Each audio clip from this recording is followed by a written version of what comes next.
पाकिस्तान की 11 साला फातिमा नसीम ने दोनों हाथों में अंडा पकड़कर 1 मिनट में 302 मुक्के मारने का आलमी रिकॉर्ड बना दिया। कराची की फातिमा नसीम को गिनीज वर्ल्ड रिकॉर्ड ने हाथ में अंडा पकड़कर कम से कम 250 मुक्के मारने का हदफ दिया।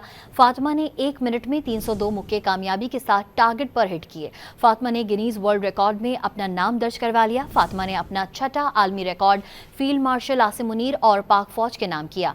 उन्होंने वजीर आजम पाकिस्तान, गवर्नर सिंध और फील्ड मार्शल आसिम मुनीर से मुलाकात की ख्वाहिश का इजहार किया।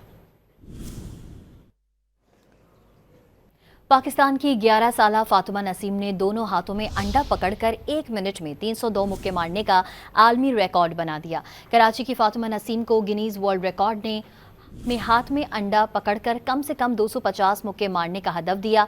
फातिमा ने 1 मिनट में 302 मुक्के कामयाबी के साथ टारगेट पर हिट किए। फातिमा ने गिनीज वर्ल्ड रिकॉर्ड में अपना नाम दर्ज करवा लिया। फातिमा ने अपना छठा आलमी record field marshal Asim Munir और पाक फौज के नाम किया। उन्होंने वजीर आजम पाकिस्तान, गवर्नर सिंध और फील्ड मार्शल आसिम मुनीर से मुलाकात की ख्वाहिश का इजहार किया।